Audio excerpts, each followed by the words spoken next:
Hello and welcome. I'm Stuart Craner, co-founder of the Thinkers 50. Thank you for joining us for this annual session when we induct new members into the Thinkers 50 Hall of Fame. If you would like to translation into Japanese or Mandarin, please click the language button at the bottom of the screen. Thinkers 50 Hall of Fame was started in 2009. And it honors the legacy of an elite group of thinkers whose work has had a profound and lasting influence on the world of management. The Thinkers 50 Hall of Fame is hosted by the Hire Group, and we'd like to thank them, and in particular their CEO Yang Rumin, for his interest and support. To be inducted into the Thinkers 50 Hall of Fame, someone must have had a long-term impact on the way people think about and practice management. These thinkers have all made a profound contribution to how we understand management and how it is practiced globally. We are delighted that the inductees this year are with us to talk about their lives and work. So first, let me share their names with you. The new inductees are Mary Gentile. Mary is the creator and director of Giving Voice to Values. She is the Richard M. Waitzer Bicentennial Professor of Ethics at the University of Virginia's Darden School of Business. The second inductee is Dr. Rule J Koza, who's a thought leader, entrepreneur, business leader, academic, author, macadamia nut farmer, musician, and Africanist change agent. He's the author of Attuned Leadership, African Humanism as Compass. The third inductee this year is James Moore. Jim is the author of The Death of Competition, Leadership and Strategy in the Age of Business Ecosystems. And we would like to posthumously acknowledge the work of Rosemary Stewart, who lived from 1924 to 2015, the author of The Reality of Management, which came out in 1963. And Rosemary was a prolific researcher and author into the realities of managerial work. And we're really delighted that Maya Karika of Warwick Business School has joined us to talk about Rosemary's work. And finally, in alphabetical order, is Sue Vinnicombe CBE, professor at Cranfield School of Management in the UK, a globally influential researcher on diversity and women's leadership. The Hall of Fame now includes members from Germany, India, the Netherlands, Ireland, Japan, Canada, the UK, Switzerland, South Africa, and the United States. So we're delighted you could all join us today. I'm going to have a conversation with each of the new inductees into the Hall of Fame. Please feel free to send in your questions, responses, comments, insights along the way, and I'll try to include them in the discussion as well. So I'll keep with alphabetical order and first welcome Mary Gentile to have a conversation. Mary, welcome and congratulations. Thank you so much. I'm honored to be here and in this group. So Mary's the driving force behind Giving Voice to Values, a pioneering business curriculum for values-driven leadership, which has been presented and or piloted in over 1,300 business schools and organizations globally. Mary is the author of Giving Voice to Values, How to Speak Your Mind When You Know What's Right, and has authored numerous other books and articles. So Mary, perhaps we should go back to the beginning. What were the origins of Giving Voice to Values? Well, I like to say that Giving Voice to Values, or GVV as I refer to it, grew out of my own crisis of faith. I'd been involved with curriculum development, teaching, consulting around values-driven leadership for several decades. I worked with Harvard Business School in creating their first required program on that topic. And I began to feel frustrated with the way we approach these issues, both in companies and other organizations, as well as in education. We tended to approach it as if it was entirely a cognitive issue. You know, if you give me a framework and I can put all the data into the box and the right answer comes out the other end, and then I'm done. I know ethics. And what I was finding with students and with managers and practitioners is that quite often, even frequently, they had a sense of what the right thing to do was, or the right direction to go in, but they just didn't think it was feasible. They didn't think it was possible in their organizations. And so that insight, coupled with a lot of the new research around how people actually react to values and ethical conflicts, which is that they tend to react more emotionally and then rationalize after the fact why it was the right thing to do. Those two sort of insights or observations led me to want to create a new approach. Yeah, so from 1985 to 95, you were a faculty member and manager of case research at Harvard Business School, and one of the principal architects of Harvard's leadership, ethics, and corporate responsibility curriculum.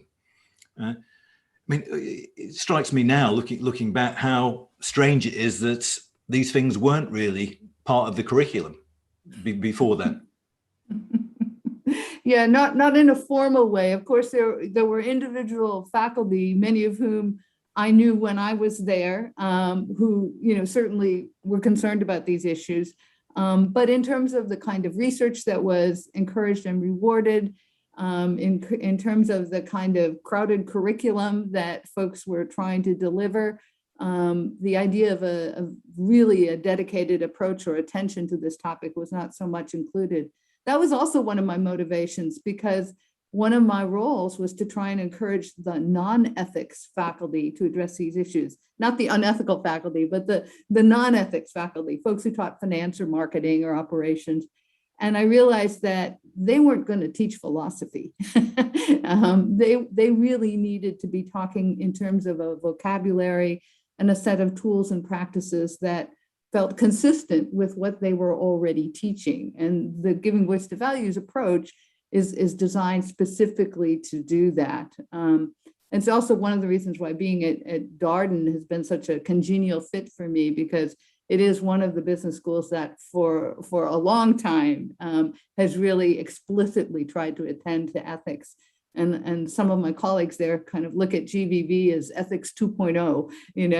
They've already been focusing on a lot of these issues, but now we really need to focus more on this rehearsal and practice and peer coaching and building a kind of moral muscle memory that Giving Voice to Values is all about. I suppose the paradox with values is that they're always personal rather than organizational, but they're played out in an organizational space. I mean, organizations are kind of are ethics free in a way as constructs. Well, in my view, I think actually there are values or ethics, if you want to call them, that are pretty much embedded in organizations. They may not name it that way, but it's there. And a lot of what we try and do with GVV is focus specifically on how do you find ways as an individual manager or executive to align your values with the direction that the organization needs to go in. And in some cases, to try and influence the organization. Organizations, of course, have espoused values, but they're not necessarily always consistent with their practiced values. And that's actually one of the tools that folks can use, is looking at that conflict, that paradox. So why is it more important than ever to address these issues, do you think? Well, I think it's always been important, but I think that what's interesting now is that decisions can have such a broad and rapid influence just because of all the technological advances, the size of organizations, the speed of information, our impact, and also some of our current crises, such as the environmental crises that have reached a kind of really breaking point. And so, although these issues have always been important, I think that there's a kind of urgency to not make people good, but to actually enable people to act on values that are often there. So where does your work go next? Well, it's interesting. I developed it thinking it was just for graduate business education, and it keeps growing beyond that. So, we've started to work, obviously, with not just with MBA and undergraduate business education, but with education in other professions. We're starting to work with law schools and schools of medicine and nursing, engineering. I've recently worked on a project for the Online Ethics Center, which is a global engineering education program. But then it grew to organizations, and initially that was businesses, but now it's also healthcare providers. We've worked with the military and the police. One of the places where I'm most excited right now is University of Virginia has a new democracy initiative, and I'm working with the individual who's leading that program to talk about whether we can use some of the Giving Voice to Values methodology, which is about enabling people to talk about and develop action plans around values-driven positions, to work with that initiative to apply that to some of the principles of democracy that in the world right now, there's major challenges. But I think the biggest sign of progress is that there's a debate around these issues. Whereas I think probably they weren't debated certainly they weren't debated in the same way in the 60s and 70s. I think there were sort of two sides to that, I'd say, Stuart. One is that, yeah, they were taken for granted, and certainly in democratic nations that had a tradition. Certainly in the US, we took certain things for granted. But also when you talk about debate, there's constructive debate and then there's shouting at each other. And I think right now what we need to do is to really practice some of that more constructive debate. I started, even before I developed Giving Voice to Values, I understood this when I was working at Harvard Business School, because I designed and taught their first required course on managing diversity, is what we called it in those days. But it was on DEI issues. And I remember there were certain topics, such as affirmative action in the US, that were so hot that it was very hard to have a constructive conversation. And some of the pedagogical methods I developed for being able to move to that conversation are things that influenced my later development of Giving Voice to Values. I think the art of constructive conversation is actually the thing they should be teaching at business school, perhaps. Yeah, but I think what's important there is to not assume, therefore, that any answer is just as good as any other if you express it well. A lot of what GVV is about identifying those core values that do tend to be universally shared, even based on the research, but that we often just don't know how to enact them in a way that's going to be persuasive, influential, and successful. Mary Gentile, thank you very much. Thank you. Next, I'm delighted to welcome Dr. Reuel Koza as the next inductee into the Hall of Fame. Dr. Koza is the first African representative in the Hall of Fame. He's a distinguished thought leader, entrepreneur, business leader, academic, author, farmer, musician, and is active as an Africanist at the forefront of transformation in the South African political economy. His work links directly to Mary's. He says, "I believe in promoting values that underpin behavior that is beyond reproach, values that extol men and women of integrity who are as impartial as they are passionate." Great sentiments. So Dr. Koza, welcome and congratulations. No, thank you very much. I am delighted to join this panel of great thinkers and to be interviewed by you as a co-founder of this august body. So you're the author of Attuned Leadership, African Humanism as Compass, Let Africa Lead, The African in My Dream, and The Power of Governance. Do you think there is a definitive African take on leadership? Is there an African leadership style which differentiates it from that of other areas? Yes, in large measure, but also in other respects, and let me explain. Globally, there has been an acceptance of the Japanese approach to leadership and management called Kaizen. That doesn't mean that there are no other thinkers elsewhere in the world that may not have thought along similar lines.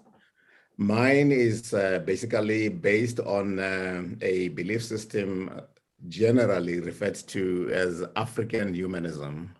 It's an African world view. So the answer to that is yes, in very significant respects. There is a distinctive way of looking at the world. There is an African worldview on which African leadership and African management should in fact be predicated.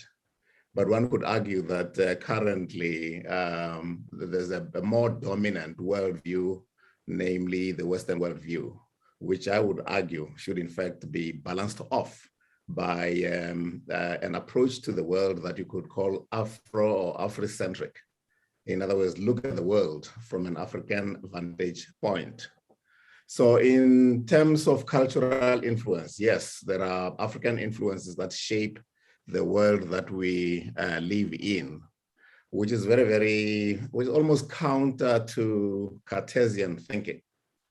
Rene Descartes will say, I think, therefore I am, or cogito ergo sum, which effectively says that whatever one thinks in the lone citadels of oneself determines what actually happens in society. By contrast, in an African context, there is an expression that has become very popular, that in one of the dominant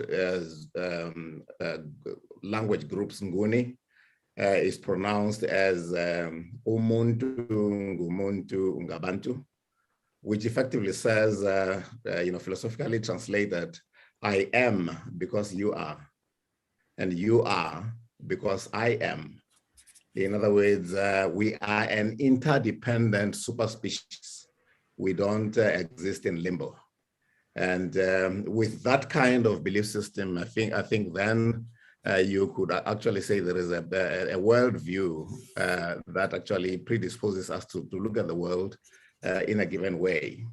Some of the fundamental beliefs there, call them values, are expressed in idioms, proverbs that actually are embedded in the cultural archetype of people in Africa. I'll cite one or two. I have cited one already about I am because you are, and you are because we are. Allied to that, you would have those relating to governance or leadership. In isiZulu would say inkosi inkosi ngabantu. In other words, there's no such thing as anybody being king unless there are followers or vassals. There is an interdependence between leadership and followership. In my own language, there is one that translates to one finger cannot pick a grain. Picking a grain should be an easy matter, but if one finger wanted to be individualistic, it would battle to pick up even a light and simple particle as a grain. So I want that belief system is now beginning to permeate internationally. If you read the book by Gary Hamel, for instance, the latest, the one that he wrote with Michel Zanini on humanocracy, it actually argues that individuals in a community of individuals, it may be an organization, it may be a society, it may be a residential area, should actually be given a chance to express themselves, that leadership does not cascade from up on high, that anybody given an opportunity at one stage or another can make a significant contribution. Yeah, I mean, I think the kind of collective notion of leadership as opposed to the individualistic notion of used in the West is actually gaining momentum. We heard earlier, Jiang Ruimin, the CEO of Hire, was talking about the role of individuals within their ecosystem, where people are giving a lot more independent power. And that requires a different sort of leadership. I think one thing everybody's agreed on in Africa, Asia, Europe, and America is that there's a shortage of leaders. Everyone you talk to agrees there's a shortage of leaders. What would you like to see in Africa, specifically in South Africa, to breed a new generation of leaders? I would like to encourage and cultivate robust leadership conversations. And I have been involved historically in themes such as courageous leadership conversations. because all too often people have tended to fear expressing themselves, thinking that leadership actually resides at some top office somewhere or at some palace. So, but in recent times, I've been party to catalyzing a process that says we have to actually argue about what constitutes effective and pervasive leadership. I teach at a number of universities as a visiting professor, and I have led that kind of charge. So I would say what would actually lead to cultivation and development of leadership would be a robust, almost fearless debate about what constitutes leadership, so that even those that fancy they are enlightened despots should be disabused of the notion and then the contradiction in terms that is inherent on that, and give much greater scope for all would-be contributors to the challenge of leadership. So your idea of a robust conversation links directly to what Mary was saying, really, about the quality of the debate around leadership. Now, Reuel, you're in a slightly different position in that you serve as the chairman of Africa's largest institutional asset manager, the Public Investment Corporation, and and you're chairman of various other organizations and involved with various other groups. How difficult have you found it to turn your ideas into practice? I mean, most of the people we feature, they're great on the theory, and there's a lot of talk about the theory, and often turning into practice is a difficult thing. No, certainly. But one has got to learn to listen and listen actively. One has got to learn to encourage people to think and contribute. I must say that at one stage, in fact, from 1997 to 2005, I was chairman of our major utility called Eskom. And upon my arrival, the thinking was predominantly Western, steam ahead as an individual and let the chips fall where they may. And if you are somewhere in the top floor, somehow you can actually cascade what it is you say, or allow that to encourage that to cascade to those at the bottom. And when I got to Eskom, I actually changed all that and said, there is a sense in which I may be highly qualified and experienced, but in certain areas, there are people who are much better than me. And I actually deferred to them. And in due course, they learned also to defer to me. And that way we gained alignment. So upon arrival at Eskom, even though mine was in general management and I have been trained in psychology, and Eskom was predominantly an engineering function, an engineering organization, also replete with chartered accountants. In due course, they came to understand that leadership plays a catalytic role. I think I was doing that also kind of informed by one of my father's philosophies, who said, well, in order for anyone to succeed anywhere, particularly in a leadership position, you need a measure of intelligent ignorance. In other words, play not so knowledgeable, and everybody will actually help you. And with that as the approach, 5 years later, the utility, which was one of those that actually generally followed, was voted the Global Power Company of the Year, and it was also rated above the sovereign. So there is a sense in which if you put your mind to it, you can actually change things. And following that, I was chairman of one of the leading banks. My approach was similar. Upon arrival, people tended to believe that, if you're not a chartered accountant or an actuary, there is a sense in which you can't lead the organization. And with the kind of approach that I've tried to outline, upon arrival, just to quote one index, the debt equity ratio, the share price was 75 rands. And by the time I left 9 years later, it was 249. bespeaking, as it were, the approach that says everybody has a contribution to make, and with multiple synergies aligned and flowing in a given direction, you can achieve a great deal more. And so I also have occasion to teach at universities, and I introduce that there, and I find that lately it actually receives great resonance. How do your activity, I mean, you spend your time composing music, farming, running businesses. How do all these activities support each other? For example, you're writing lyrics for the 850 compositions of your late cousin, I believe. I think there's the world is actually integrated. It's a composite whole.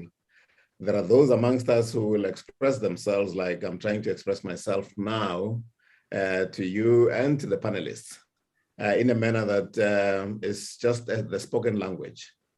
But you can express yourself perhaps better in other ways.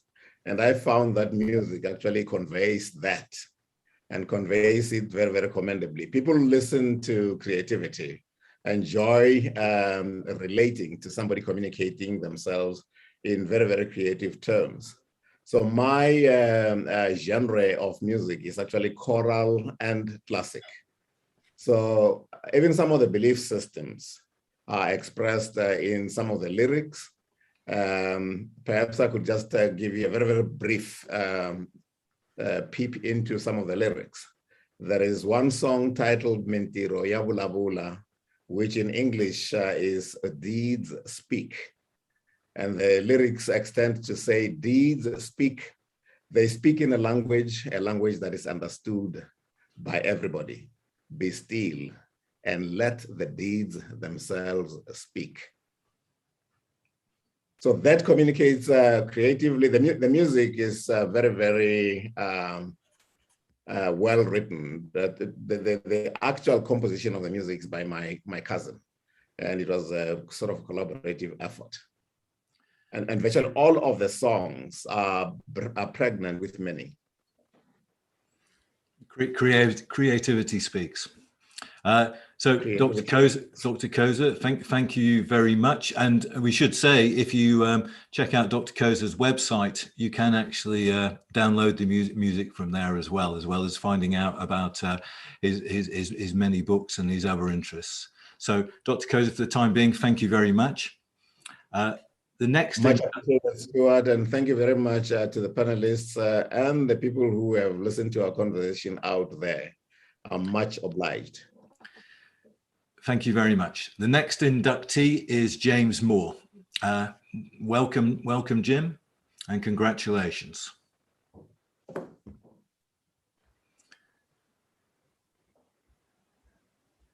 Jim, are you there? No, it's just mute.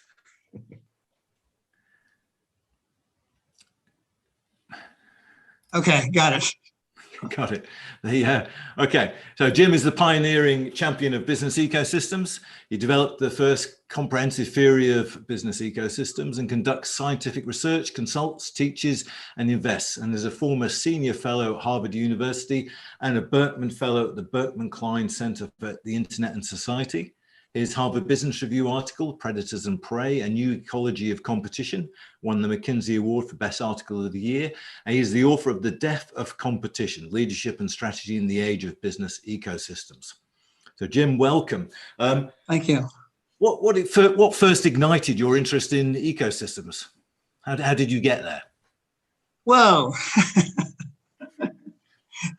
I think if we go clear back to high school and pre-high school, I was interested in physics and biology, and I just found those systems fascinating. And I don't know, I'm a child of the 60s, so we kind of came through a situation where our society really seemed disastrously falling apart and disastrously difficult. And kind of in the middle of that, a lot of us were trying to figure out how to create a kind of an alternative culture to that.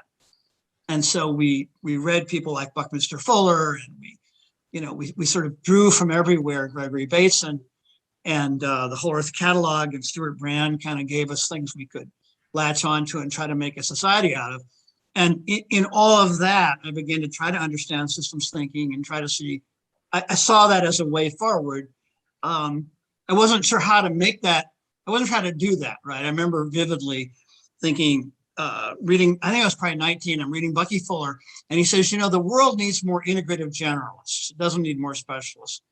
And I was like, yeah, that's great. So how do you become a generalist? And it was a complete puzzle. It goes way, way back to this kind of systems thinking. Well, if you wanted to become a generalist, you should have given Rule Koza a ring, I think. Yeah, I could have been the catalyst. My God, exactly. So, I still admire that. I mean, what a person to follow, by the way. Thank you. It's amazing how many people mention Buckminster Fuller. I know Amy Edmondson at Harvard Business School worked with him, didn't she? She did, yeah. And you work with people like Andy Grove at Intel. How did that inform your work? Oh my gosh. I've been blessed with mentors, and I've been, and in some sense, that's how my practice has kind of evolved. That if you spend enough time with mentors, and that happens to be the thing the world gives you, you begin to try to figure out ways to understand them and understand them more and more deeply, and become more, as Arit Gediesh at Baines used to say, in their decision space, or really in their life space. And Andy is obviously very famous and an extraordinary man. He was extremely courageous. He was extremely driven, and he saw things whole. And I guess there are a couple of things I would say about Andy that are, I think, not known. And one is that what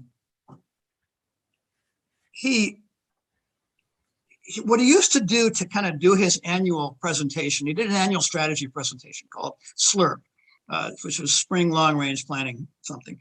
And he would, for months, have a room where Renee James, who was his technical assistant at the time, and he would put magazine articles and pictures, and essentially they were creating what we now think about as a mood board or a creativity board in a conference room, a small conference room near. He and others didn't have offices. They had little cubicles. They were sort of Moore's law of cubicles, tiny cubicles.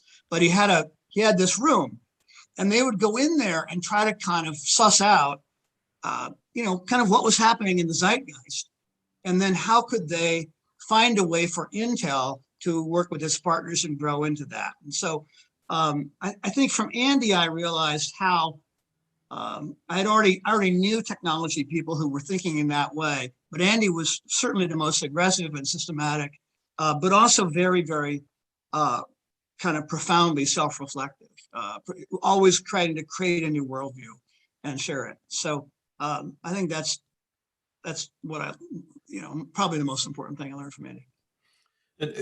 Who were your other mentors? You talked about Buckminster Fuller and Andy Grove. Who else has influenced your thinking? Well, one I never talk about much, but the vehicle into the profession was Richard Pascal, who was at Stanford at the time, and he's still operating out there doing amazing things quietly. Before Richard, I was a Stanford postdoc, and I was studying interorganizational relations and things like that. And I was sort of a kind of a bearded young graduate student, and it was Richard who had the 7 S's that he had co-developed, and he taught a course at Stanford that was very popular on the 7 S's, and he had people go out and study organizations. So I started doing cases for Richard, and I did Apple and Rome and a bunch of these companies early on, this is early 80s, and he really taught me this holistic sense. He also taught me how to sort of be a psychologist in an executive suite while kind of speaking the language of finance, so that you sort of blend it in. So he was a extremely sensitive psychologist, though people always thought about him as a strategist. But he was consciously really more of a leadership psychologist. Yeah. So Richard Rowe, Managing on the Edge, and was co-author of the Art of Japanese Management. Right. Right. there's a sense with ecosystems that they are now the height of corporate fashion. There's there's an incredible amount of discussion about them and people trying to understand what they are. They're kind of part of the language now. So how does that make you feel? Do you feel that your time has come after talking about ecosystems for so long? Oh, I wish. First of all, I think I'm beyond thinking about whether my time has come or not. In some sense, my time has come and then gone and then come, and I'm happy to be here. A lot of people aren't of my age, just aren't here. But I really think the time has come that we make some big changes in the world, and the time has come where we take what both Mary and Reuel are saying, and we take that, maybe 100 times more seriously than anybody has so far. I think we really are in a moment of great promise, obviously amazing technology and amazing things happening, amazing creative freedom, by the way, happening around the world, self-education and so forth, but also in great peril, obviously.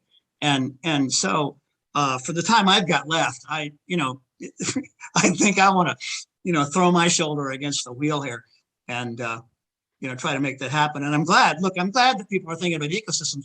It's systems thinking, right? I mean, it's thinking in broad terms. It's thinking more integratively.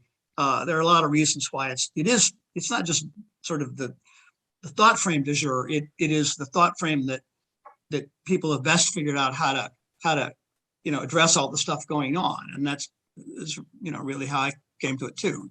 And, but we probably need additional thought frames that we haven't even imagined. And I think stuff Rowe was saying was quite interesting for this next move. And so I think it's more that.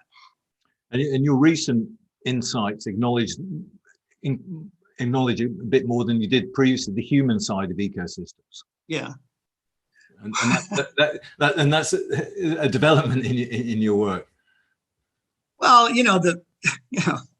the short version of a longer transformational story, I guess, is that I had, probably a couple of years ago, I'd essentially given up on my practice about organizations because I couldn't figure out how to get from how people were implementing in ecosystems and how I thought about implementing ecosystems, which was more the Andy Grove top-down, excessive governance kind of approach, a co-evolution of technology, not of people. And I just couldn't see the future. I couldn't see that solving the problems we had in the future. And so I retreated actually to Costa Rica. I was in the mountains, the central mountains of volcanic Costa Rica when COVID hit.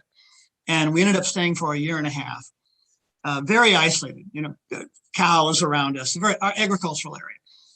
And in the middle of that, about a month in, I get this little note from Mr. G at Hire Group saying, we would like to talk with you. This is not a spam call. Please reach out to us. We're a real company, and we'd like to have a dialogue with you. And I just was like amazed. So I, short story, we had a set of amazing letters back and forth, Mr. G and I, and then I was introduced to Mr. Zong, and we have ended up having some amazing conversations, one notable one, 2.5 hours. I had asked him for 3 1-hour sessions to talk about something. And I said it was a big ask. He said, oh, of course. And then I realized he was going to do the whole 3 hours then. He really opened my mind to how absolutely fundamental human potential is, and how from his standpoint, and I think mine now, that literally the only way we can solve these things is by unleashing human potential on a very broad scale. Not by 100,000 people thinking very smartly, but by 7.5 billion people helping people engage their creativity and work together. So yeah, I've totally rethought things. Are you succeeding in becoming more of a generalist? Oh my gosh. Yeah, I guess so. I think my my previous panelists are also sort of the ultimate generalists in a way. Yeah, I think I've succeeded at that. I mean, to be honest, I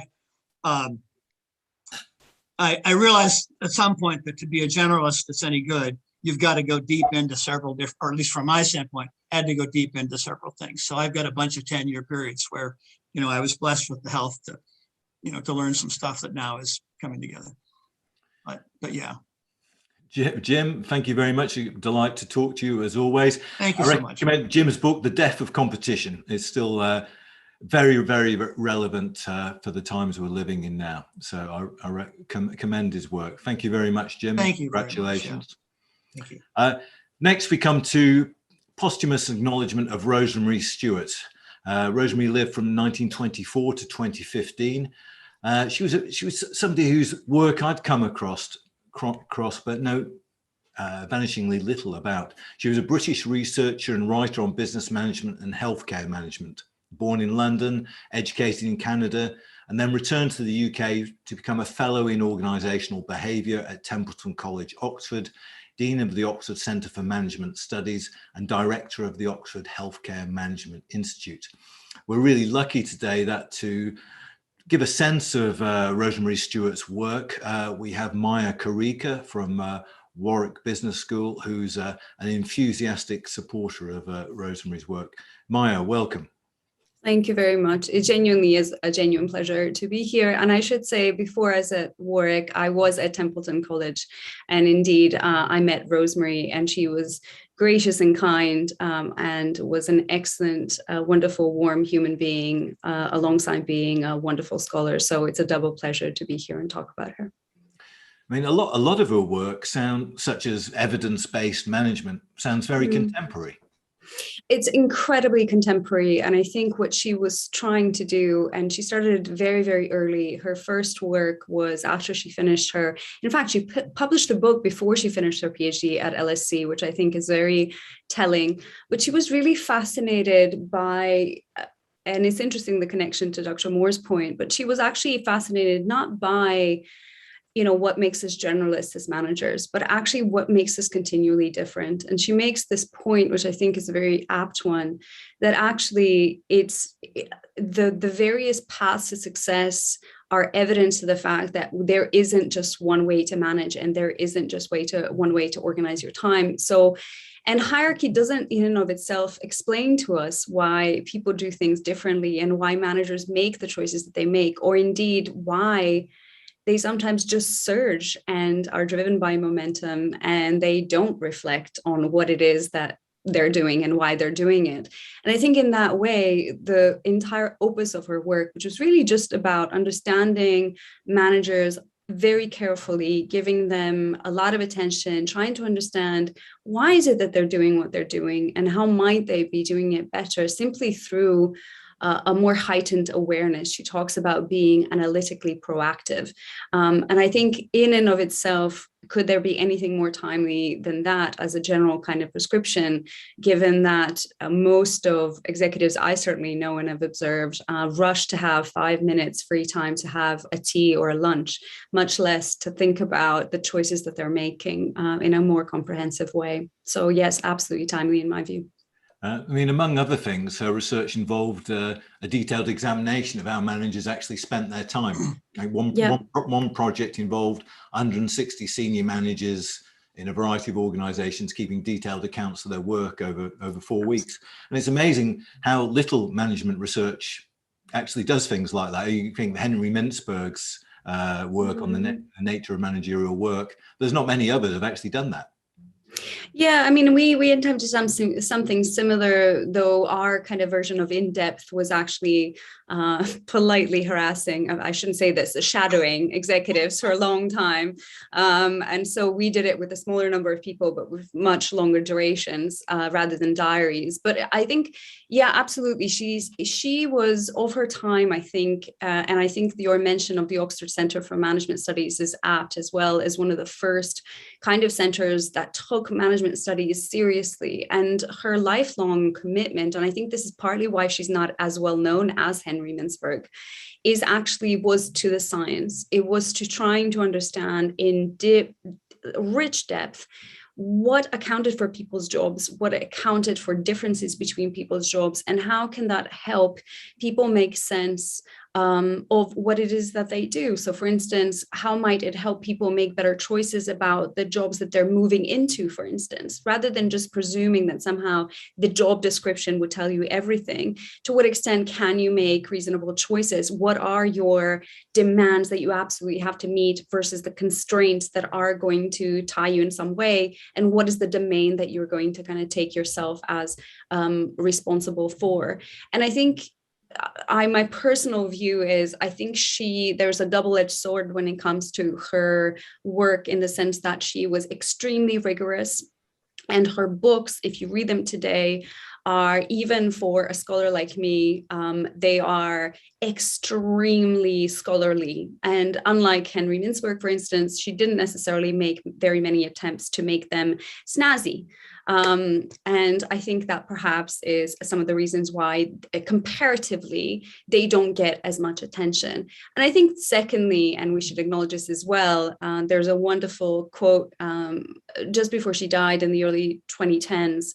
There was a special issue of Leadership Journal on her work, and she talks there about being told that she was a woman gate crashing a man's world. And I think it is very apt. And she also talks about how in the late 60s, when she went to Harvard, she was told by the then dean, Harvard Business School, that no woman would hold her post at Templeton and at Oxford at that time at Harvard. So I think she was she was a woman at a certain time, and I think we should acknowledge that. And also she was much more interested in actually working directly with managers and helping them on a daily basis. NHS, National Health Service in the UK, chief executives and chair, she worked with them a lot. And for her, self-promotion wasn't necessarily the end of the game. And I think there's a beauty in that as well. So it was more about kind of everyday practice. She was incredibly prolific, and her books actually sound more approachable than they actually are, actually, in some respects. Yes. The Boss, the 1958 book, The Boss, The Life and Times of the British Businessman. The Reality of Management is probably the book she's best known for, 1963. The Managers and Their Jobs. She wrote a book called How Computers Affect Management in 1971. The Reality of Organizations in 72. So which book would you recommend, or what's the best way into her work, do you think, Maya? I think actually I'm just checking it now because I made a note of it, and I thought I actually wouldn't recommend a book. I would recommend there's an article, and if anybody is interested and is kind of looking, please reach out to me. I still find her work valuable. I use the framework in my research. It's actually a 1979 paper called Managerial Agendas. I think actually that's a really nice summary. It's about 10 pages long, and it goes into the framework that I briefly mentioned, which is demands, constraints, and choices. And I think in a way it positions that against this question of what is your agenda? What are you actually trying to do? What are you actually trying to achieve? And then situating that and giving you a reflective kind of almost a toolkit for thinking through how the demands of your job that are set, some of those constraints that might be malleable, and some of your choices, which are most certainly malleable, how being more reflexive about those vis-a-vis the agenda that you're setting or hoping to set for yourself, how that might actually get you into a better place. Her kind of big, I think, impetus really was that key to managing better is having information and insight into how you actually manage, and then some clarity. And this is where Professor Gentile's work is relevant, some clarity as to where it is that you're actually trying to get to. And that takes time and that takes effort as well, but it's well worth it. So I would actually start there. That's a brilliant suggestion, Maya. Your enthusiasm and passion for Rosemary's work shines through. And it would be really good if we got a few people to reconnect with her ideas to make them think about how they actually spend their time. I'm trying. I'm teaching on Monday. There you go. All right. Well, thank you. Yeah. So, yeah. Thank you very much, Maya. I really appreciate you joining us. And finally, alphabetically at least, we have Sue Vinicom. Welcome, Sue, and congratulations for joining the Thinkers50 Hall of Fame. Thank you. You founded you're a kind of a household name in the UK. You founded the Cranfield International Centre for Women Leaders in 1999. So what was the genesis of your interest? How did you get to that stage? Okay, thank you, Stuart, and thank you very much for the wonderful recognition of my work. Yeah, I mean, I guess I'd been really a researcher within the whole field of gender for a number of years up to the late 90s. And I think the common belief then was that women didn't do well in organizations because they lacked human capital. But by the end of the 90s, there was increasing evidence showing that girls were outperforming boys at every level of education and at universities. And indeed, organizations were attracting huge numbers of women into their organizations. But what was really clear and really striking was that women were not moving into serious leadership positions. So that's really which actually really captured my attention. And I decided to set up the centre and to really focus on trying to understand what are the barriers facing women and why they don't move up that pipeline to the top jobs. And at the same time, I wanted to get some kind of signifier of progress. And we just decided a bit, by luck, to look at how many women directors there are on our top boards. And in those days, FTSE 100, there were just under 7%. So that's where we started, Stuart. And I don't think it's improved hugely, has it? Oh, indeed it has. I'm just writing our report right now, and we're up to 38% women on FTSE 100 boards. So in terms of actually women on boards, that's doing well. But unfortunately, they are mainly in non-executive directorships and not getting the big jobs.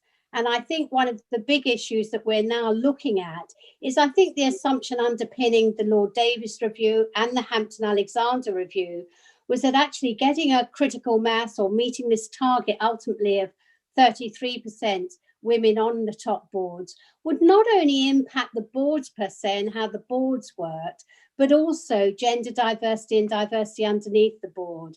And that's really what we're looking at now. Yeah, I think that only 7% of FTSE CEOs are women. Absolutely. That's exactly right.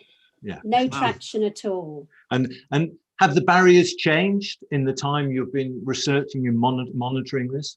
I think they have. I mean, obviously, I was working and researching on this with my other colleagues at Cranfield for 10 years. So when the government announced the Lord Davis Review and then subsequently the Hampton-Alexander, I guess I was the obvious expert researcher to bring on board into the steering committee.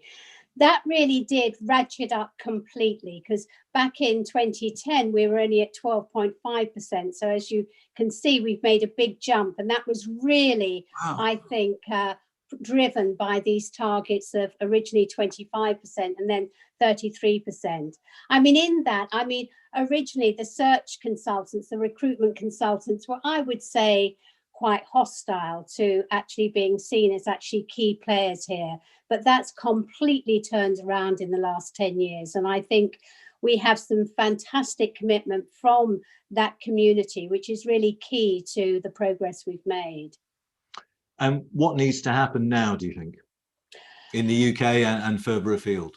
Yes, well, I think lots of people talk about sort of women not getting the top jobs and lumping together the CEO role, which you've just referred to, plus the chair of the board, plus the CFO, the finance director. And I think it's wrong, actually, to lump them together. I think that the reasons for the lack of women in those roles and the appointment processes are quite different. And what I think and what I'm pushing for this year is we go for more women in chair roles. That's a very, very key role. They're in charge of the board. They're in charge of the appointment of the directors at board level. And ultimately, with the board, responsible for the appointment of the CEO, and through that, the executive pipeline. And I'm happy to say that this year is the first year we see a real upswing. So 15% of the FTSE 100 boards are now chaired by women. And I think we will see an increase there. And I think we have to work through the chair to try and get more traction on actually taking seriously, I think, talent management and succession planning in terms of diversity. I don't think that's taken seriously enough. And where is best practice? Which countries do you look to where you think they're doing some of the right things? It was a very good question. I think there's quite a complicated answer. So I think corporate governance is very different in different countries, and different countries clearly have taken very different approaches. I mean, we've just heard from Rule in South Africa, who have actually gone for quotas. Now, Norway also went for quotas, and so did a number of other countries. In the UK, as you know, the government was very much against having quotas, and we've gone for voluntary-led business targets, which in general have been effective. The only problem is that you get a big variance. So at the very top of the FTSE companies, you've got companies like Diageo, Unilever, GSK rather, who have got around 60% women on board. But at the bottom, you've got somewhere like Ocado with only 17%. So that's the problem with targets. It strikes me in thinking, talking to Mary and Rule and Jim and Maya's comments about Rosemary Stewart, that in many ways that the divide between being a researcher and a campaigner is really interesting, isn't it? But, it is, and I can honestly say that I think I've moved much further over to being a campaigner, and I'm almost anti-theory in certain respects. So if I can take an example, been a big push in the years that I've been working here, Stuart, on, Susan, can you find the ultimate business case for women on the board? Well, actually, the finance professors love it, and they do all these fancy correlations between 2 women on a global board and financial performance. I mean, actually, it doesn't make sense with all the millions of variables in between. And also, by the way, I don't remember white men ever having to put forward a business case for men on the board. But it really comes back to, I think, of the point that Mary kicked off the afternoon with. It's actually very much a values-based. It's whether we as individuals value different other people joining us in our organizations, in our teams, and not only having them there, it's not a symbolic appointment, but really valuing the differences they bring. So, of course, I continue on my journey with gender diversity, but I'm also on the Parker Review looking at how we can increase ethnic diversity on the boards as well. Are you optimistic? Is there a feeling, because it kind of, with the number of women on boards, it's moved. It is moving, but the progress has been very slow, hasn't it? Yes, it has. As I said, it ratcheted up once we got the government behind it. But now Hampton Alexander finished at the end of 2020. So we have this awkward silence now. So I think it'd be interesting to see how we go. I think the issue on the ethnic diversity is an interesting one, because with gender diversity, we argue that women form 51% of the population. So actually going for 33% women on board was not an unreasonable target. On the ethnic diversity or people of colour in the UK, it's only 14% compared to the States where it's nearly 40%. So actually on Parker, I feel somewhat uncomfortable because we're aiming for one person of colour on each board. Well, on Hampton Alexander, we were very dismissive of the one and dones. So, I am slightly concerned about, what is a realistic target, and also, what's really going to have an impact. And what should we look out for? From you? You've got another book underway, or what? Yes, we've got a new report coming out on the 7th of October. So that will be really, I think, pushing for the importance of getting more women in chair role, which I think will help to move the dial more generally on the executive pipeline. And also really emphasizing the tremendous importance of good talent management in companies and the importance of excellent succession planning. We are never going to have more women as CEO unless women are identified as high potentials early on in their career and move around the business and ensure they get the proper broad experience required for the job. I wonder if the pandemic has actually focused companies' minds. Yeah, it's very interesting. I mean, actually, Hampton Alexander in February in their final report actually, I think came out with a very interesting statistic that actually across FTSE 350 companies at the top 2 executive levels, that's executive committee and direct report level, on average, there's 30% attrition rate. Now, that may be partly due to COVID, but I'm also wondering if there's a broader debate in here about what those top roles look like and the structuring of them. So I, of course, am a great proponent of job sharing, flexible working, working from home. And I think COVID and the experience of working through COVID has really kind of, invigorated more energy into that whole discussion.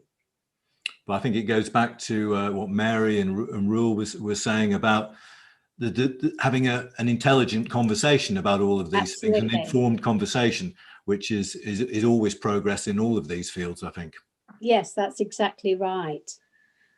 Thank you very much, Sue, and congratulations. And Thank you very it's really much. great that we can acknowledge your fantastic work over the last 2 decades since you formed the centre.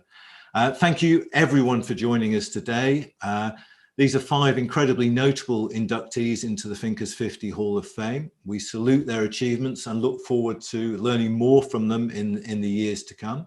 So thank you to Mary, Rule, Jim and Sue, and many thanks to Maya Karika for her great contribution. Thank you all for joining us, and goodbye.